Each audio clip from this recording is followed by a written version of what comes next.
Sometimes you get storage under here. Not in this case, though. Put a sandwich here? Yeah, maybe a sandwich.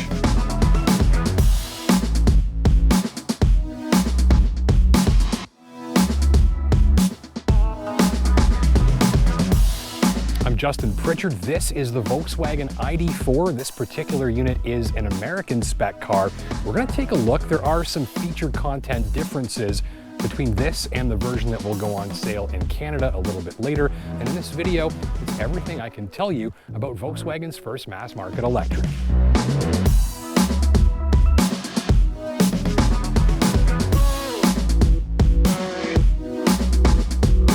I recently spent 1,300 kilometers at the wheel of this Volkswagen ID.4 for various features, including a road test and road trip feature that you can check out over at driving.ca. This all-electric crossover is Volkswagen's first mass-market EV, and it's aimed at the crossover shoppers who account for the majority of new vehicle sales in Canada right now. The ID.4's platform will eventually house numerous models, but at the moment, it exists as an all-electric alternative to vehicles like the Subaru Forester, Honda CR-V, and Ford Escape. The ID.4 will be available with all-wheel drive, and all-wheel drive equipped models boast a 2,700-pound towing capacity and standard trailer hitch mount as well. On a full charge, my tester was clear for 400 kilometers of driving at room temperature. In extreme winter conditions, I'd plan to knock about 80 to 120 kilometers from that figure if it was 25 below and I had the heat cranked. The average Canadian drives less than 50 kilometers a day, and like all EVs, the ID.4 can be easily recharged from empty in your driveway overnight if required. Busy families may wish to consider a level 2 charger for the fastest at-home recharging. Others will do just fine on level 1, plugging the ID.4 into a standard outlet while it's parked. Level 1 charging adds about 4 kilometers per hour to the battery. Level 2 charging makes it about 40 kilometers per hour. On a public fast charger, I was able to add about 100 kilometers of range to the battery on multiple occasions during a typical road trip washroom and coffee stop. That's provided the charging infrastructure is working. Although it's rarely an issue on this particular test drive, I encountered multiple broken chargers. When I arrived to this Petrocan fast charge station near Parry Sound, Ontario, with a pretty empty battery, both chargers actually had an out of order sign on. In my neck of the woods, public chargers like these just don't seem to get that much care or attention if they're broken. That particular fast charging station was out of order for more than 10 days. Can you imagine a gas pump being out of order for 10 days? It wouldn't happen. And while most EV drivers charge exclusively at home, this kind of represents the importance of having a backup plan or always having some extra range in the battery if you're doing a road trip. My tester runs the ID.4's standard issue powertrain with a single rear-mounted motor and rear-wheel drive. This makes it the first rear-drive Volkswagen in decades and a model that shares the same powertrain configuration as a Porsche 911, or this Volkswagen camper van that we spotted in Killarney, Ontario, on an afternoon road trip to take in the scenery, a hike, and some famous fish and chips.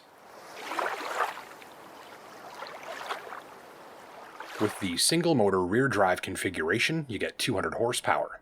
Shoppers opting for the all-wheel drive-equipped model get an additional electric motor up front that propels the front wheels, and horsepower climbs to 300. You feel like you're sitting in a crossover. It's got a bit of a lower roofline, sort of a coupe-like feel to it, but nothing's crowded, nothing's cramped. Actually, headroom is quite decent, despite that the windshield is sort of low, and it does feel a bit coupe-like, but I've still got decent headroom. So let's see how I would fit directly behind myself. Plenty of legroom, plenty of knee room here. Again, headroom is decent. It's kind of disappearing a little bit in the back. This will be the first area that you'll run out of space will be headroom, but at 5'10", no issue for me. Interesting to note here too, this rear floor is completely flat. There is no hump here whatsoever, and that adds to the sense of room and spaciousness that you have back here because you don't have to confine your feet to just one spot. So the ID.4 offers a headroom advantage over models like the RAV4 and CR-V, though according to the numbers, shoppers concerned with maximum rear seat legroom and cargo space for their dollar may want to look elsewhere. But if you're toying with the idea of an electric crossover for you and your family, this one's sized and laid out pretty nicely for the job, and I don't think the average shopper will find any issues with space or cargo capacity. Extra points for the stretched to the edges panoramic sunroof, which really opens up the cabin visually. Let's talk performance. With this rear-drive 200 horsepower setup, the ID.4 performs most impressively at lower speeds.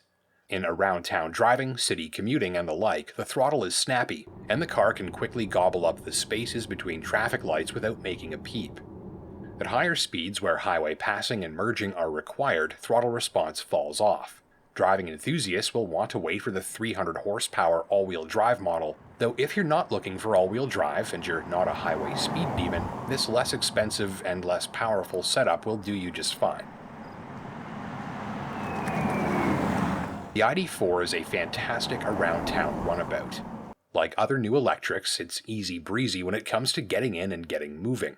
Just pocket the key and the doors unlock automatically as you approach, the car turns on when your bum hits the seat, and you just buckle up, shift into gear with a twist of the cluster-mounted shifter dial, and off you go. There's no need to touch a key or a start button. This helps remove multiple steps from a day of running around and makes life a little less tedious if you've got your arms or pockets full. Combined with very easy entry and exit from the cabin and a small turning circle, most shoppers will find the ID.4 makes easy work of a day of running around.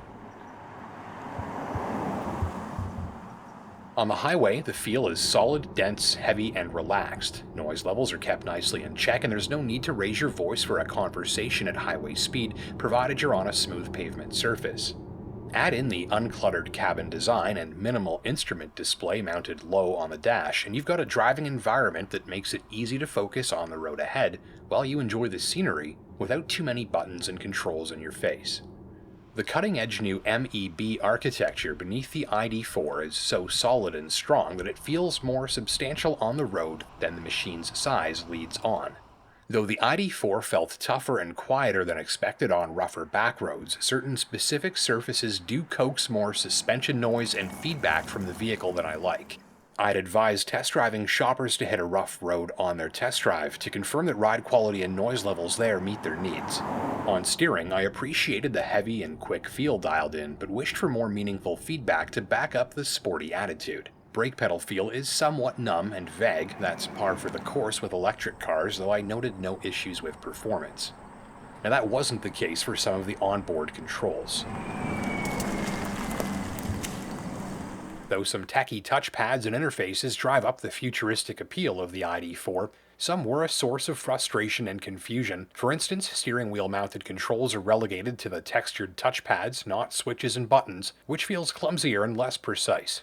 I do have to show you the most annoying thing about this car, and not only is it the most annoying thing about this car, it's one of the most annoying things in any car I've ever driven.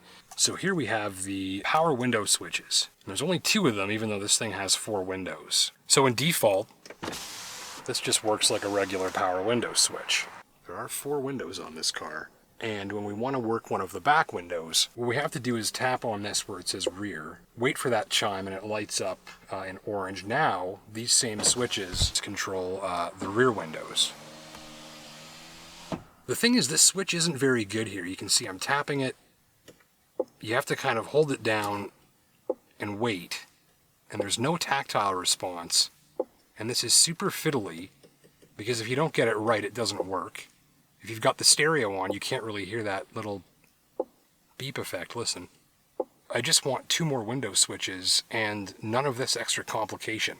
Thankfully, the slick infotainment interface is easy to navigate after a few-minute learning curve, and the wireless Android Auto system performed flawlessly on my watch. Just place your phone down in the wireless recharging slot, close the console lid, and it hooks up with ease, no plugging in required. It's another example of something that's easy, that works well, and that makes it easy to just hop in and drive. So aside from a few frustrating controls, much of the ID.4 driving experience is extremely approachable and extremely convenient. Owners of recent Volkswagens will feel right at home with the design, driving feel, and many of the interfaces. It's an easy machine to look at and an easy machine to drive, and I think in most ways, an easy machine to like. The ID.4 will have a soft launch in Canada, arriving at dealers in select provinces first around fall of 2021, Pre-rebate pricing is set at $44,995 for a 200 horsepower rear drive model and $49,995 for a 300 horsepower all-wheel drive equipped unit. Though the model I've been showing you in this video is an American spec car, it's visually and functionally representative of what we'll get here, though Canadian spec models will come with a standard heat pump climate control system and heated windshield not fitted to this tester. Those are two Canadian-specific features designed to help extend the range of the vehicle in extreme cold. In late 2022, the ID.4 will enter production at VW's Chattanooga assembly plant, which is currently being set up to accommodate it. This plant will supply all Canadian demand and expand availability of the ID.4 as Volkswagen makes a shift to an all-electric motoring future. Well, thank you for watching. My name's Justin Pritchard. Until next time, take care and drive safe.